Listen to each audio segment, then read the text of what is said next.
Jake Nolan walked into Dr. Michael Weiss's Manhattan office, hauling a duffel bag that wasn't exactly for a gym session. Inside were some really suspicious things like a sledgehammer, a steak knife, and zip ties. It was clear Jake was there to kill Dr. Weiss. But the real mystery wasn't what happened, it was why. Here's where things get twisted. Jake, battling bipolar disorder and a host of other issues, had been manipulated by Dr. Pamela Buckbinder. She was an Ivy League psychiatrist who was also Dr. Weiss's ex. She and Weiss were locked in a nasty custody battle, and over time, she played Jake like a puppet, fueling his resentment against Weiss. How? That's the whole Chiling case, which we will uncover in this video. So there Jake was, walking into Weiss's office with evil intentions. According to Jake, Weiss saw him coming and charged at him, which led to a messy, brutal fight. Eventually, Jake pulled the knife and stabbed Weiss, and the two of them tumbled into the hallway, blood everywhere. Jake said it felt like waking up from a nightmare, realizing what he'd done too late. And after the assault, instead of running away, Jake did something more disturbing. He began taking selfies drenched in blood, and it totally confused detectives.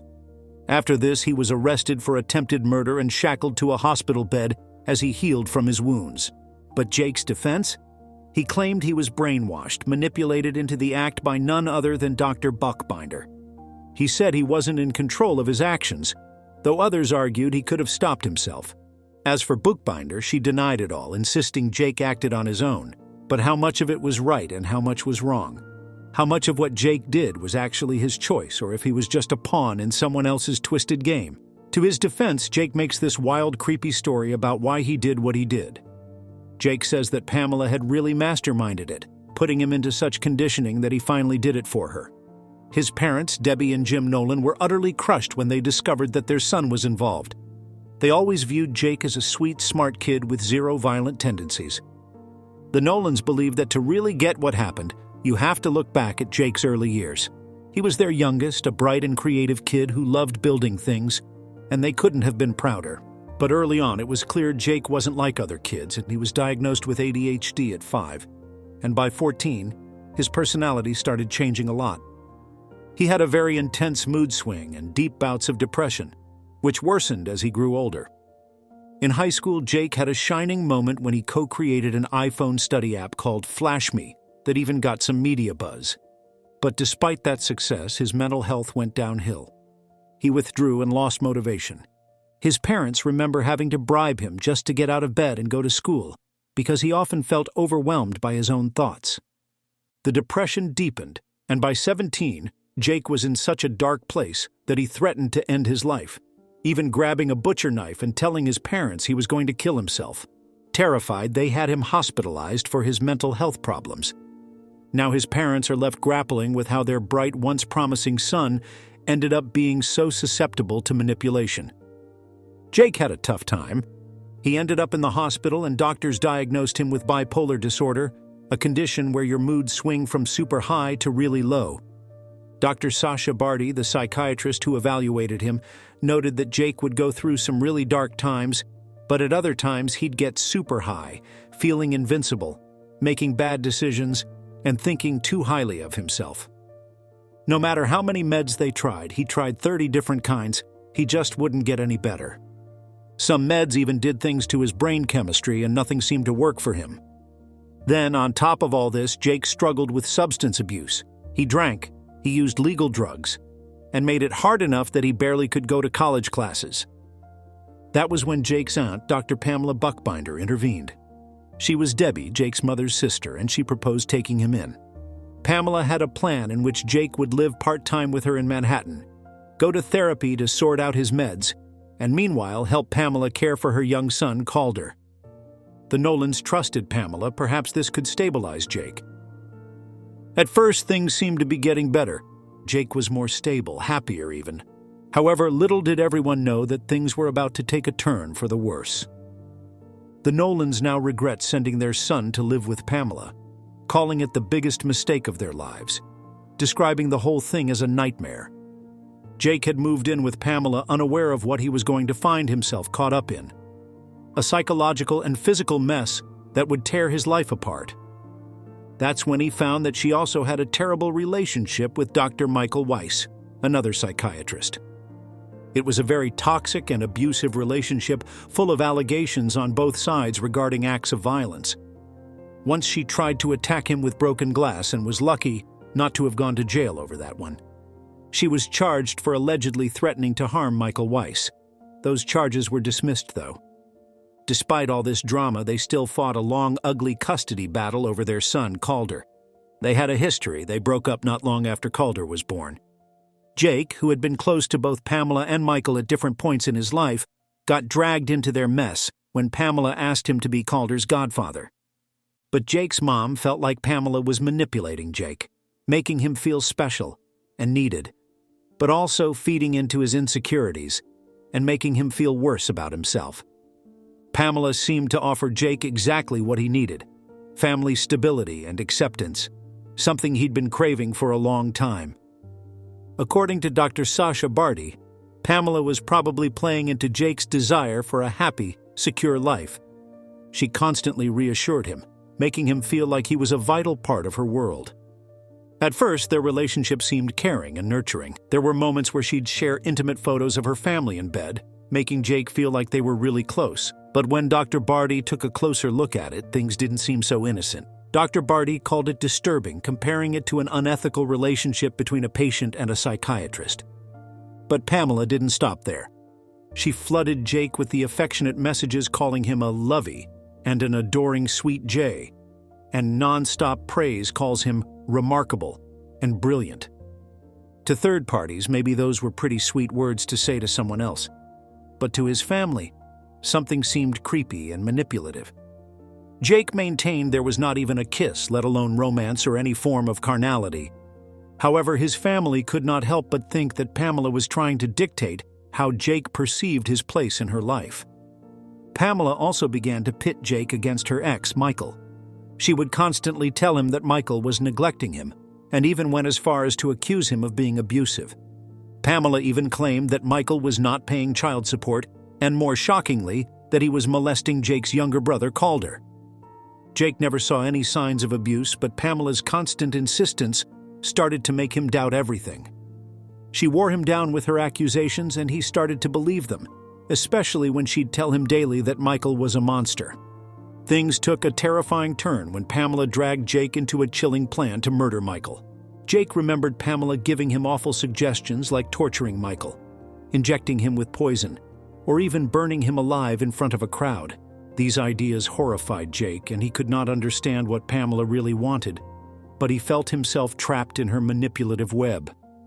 In the end, Jake found himself pushed to the edge, emotionally drained, and on the verge of committing an unimaginable crime. But guess what? After all, he was the only one facing charges. Meanwhile, Michael Weiss wasn't letting things slide either, and filed a civil suit against Pamela, claiming she was involved in the attack. Pamela, though, said it's all nonsense. She went to court and called it utterly baseless, claiming, "I never asked Mr. Nolan to attack or harm Mr. Weiss," and swore there was no shady email or text message that could tie her to any of it. But then things got a little complicated. There was surveillance footage from a Home Depot in New York City on November 11, 2012, showing Jake and Pamela together. Pamela was caught on tape buying a sledgehammer, the same one that later turned up in Michael Weiss's office. Jake said that this wasn't a random purchase, but part of some big plan cooked up by Pamela. She intended for him to use the sledgehammer to kill Michael Weiss. And here's where it gets weird. That the morning after, on November 12, 2012, Pamela was all sweet and affectionate, calling him her savior and telling him how much she cared. But soon enough, things took a turn.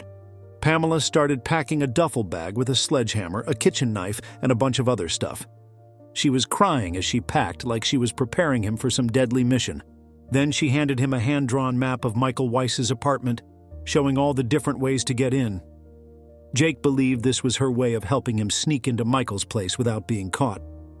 Michael Weiss's lawyer, Roland Fischetti, was all over that map, calling it a battle plan and saying it looked like it was designed to help Jake break into Michael's apartment. But Pamela had a different story. She said the map was no big deal and was just meant to guide Jake to Calder's daycare.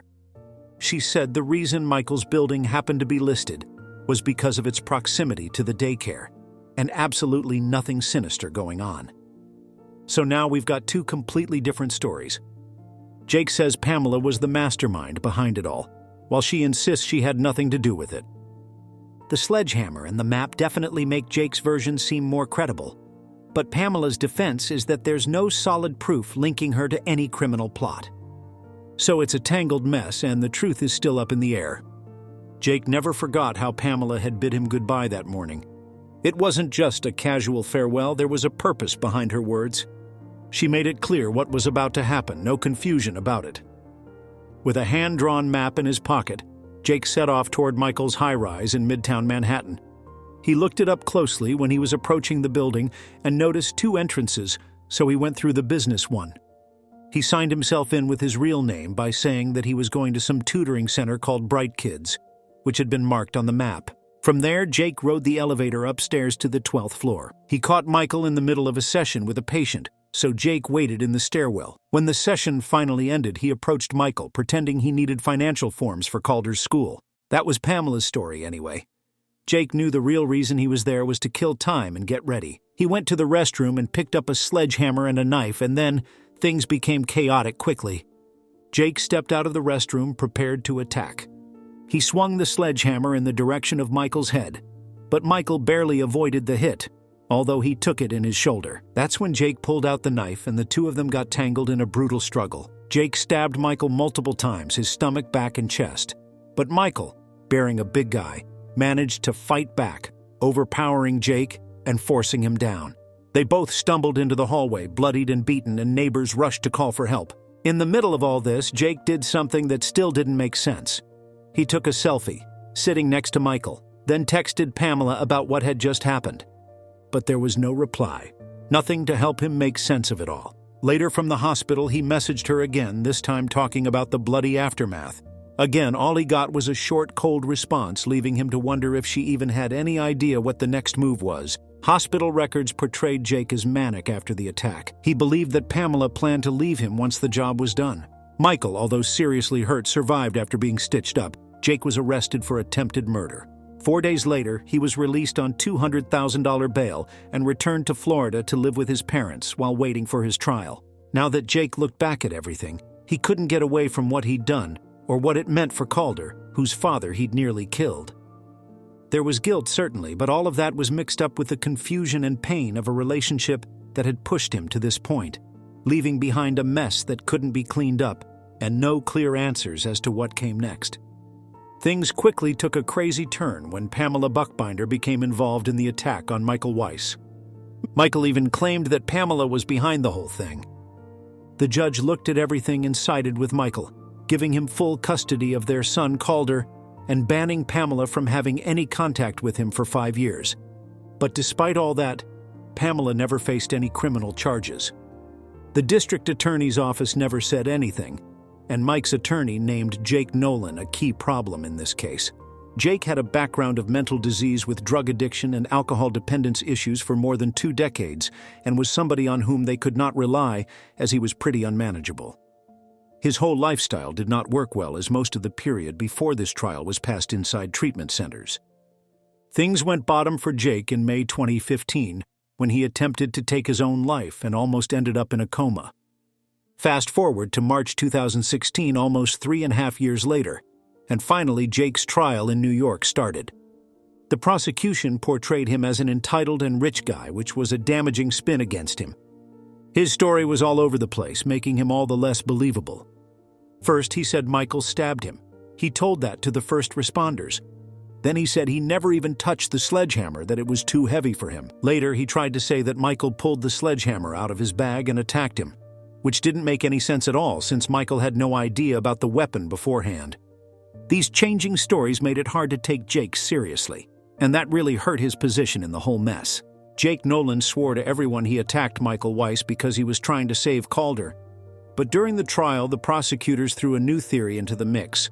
According to them, Jake's true motive was connected with a $1.5 million life insurance policy Michael had on him. The son was Michael's beneficiary at the time. However, only 3 days prior to the attack, Michael had changed things by making Pamela Buckbinder his trustee. This meant that while the money would go to the kid if Michael died, Pamela would be the one controlling it. Jake insisted he had no idea about this financial setup and that Pamela never told him anything about it. To back up their case, the prosecution played some recorded interviews from before the trial. In these tapes, Jake opened up about Pamela's role in the whole thing and how messed up her demands were. He revealed that Pamela had bought zip ties and actually told him to torture Michael. Jake admitted that he agreed to kill Michael, but he drew the line at following Pamela's orders to mutilate him, especially the part about cutting off his genitals. When asked why he refused, Jake said that he had never hurt anyone before. The prosecution used this both as a problem and a contradiction in his story. The prosecution was on the stance that Jake knew what was going on, although he claimed he could not decide at the moment of his sanity.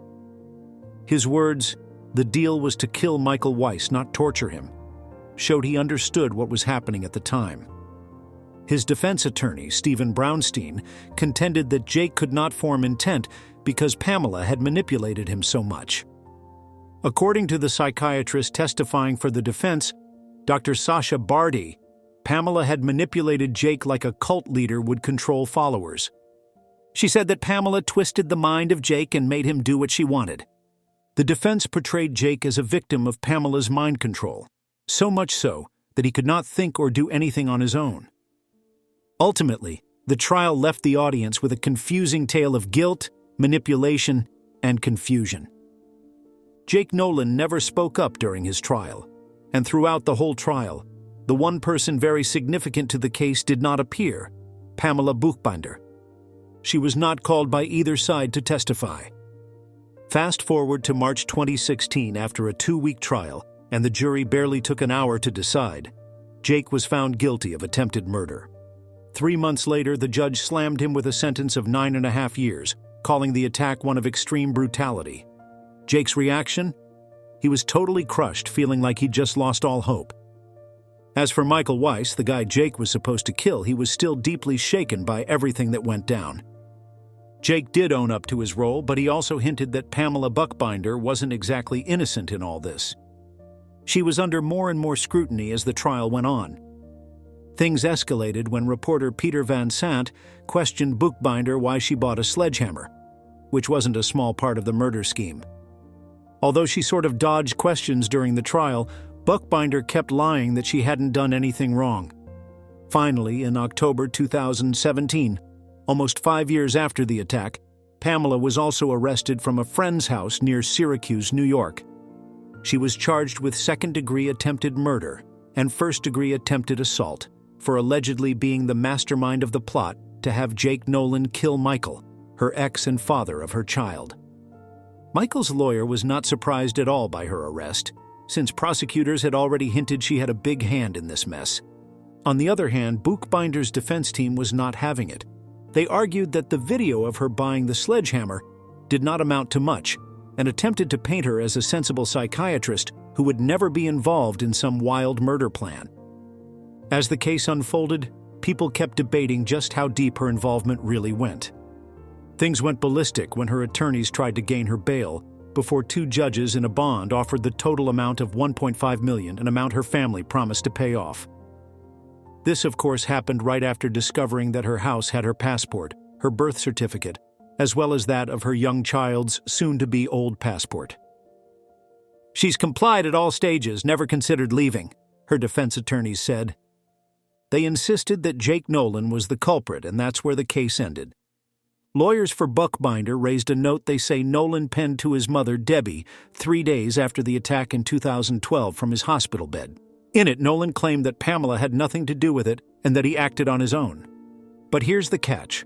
The note was written when Nolan was heavily medicated and in a manic state, so the judge pretty much dismissed it as unreliable hearsay that wouldn't hold up in court. Finally, after all of the arguments, the judge determined that Buckbinder should be denied bail, keeping her behind bars at Rikers Island. She spent 5 years there, in the midst of the legal debacle and the turmoil of the pandemic. On September 7, 2022, in a pre-trial hearing, finally Buckbinder pleaded guilty to attempted assault and a lesser charge concerning the attack on Dr. Weiss. She accepted an 11-year prison term, which almost closed the deal. But then things get wilder. Buckbinder tried to withdraw her guilty plea, citing harsh conditions at Rikers Island, including being maced, missing medications, and exposure to drugs. However, Judge Thomas Farber denied her request, affirming the plea deal and proceeding with sentencing. During the hearing, Dr. Weiss delivered a victim impact statement, sharing his PTSD and fear of Buckbinder. As she left the courtroom, Buckbinder exchanged glances with supportive family and friends. Her lawyer, Monica Nejathaim, noted she could be released by 2027, offering a chance to rebuild her life and reconnect with her son. This case is basically tragic Bekasu. Though Dr. Weiss survived the attack, it actually killed the spirit of a bright mind like Jacob Nolan forever, who at least tried to take medical help to become stable. So what do you think about this complicated case? Who is more guilty according to you, Jake or Pamela? And why? Share your views in the comments below. But if this case surprises you, let me tell you about another bizarre case where someone got killed just because of a cartoon. You can't imagine this unless you watch this case. Subscribe to the channel for more. See you soon.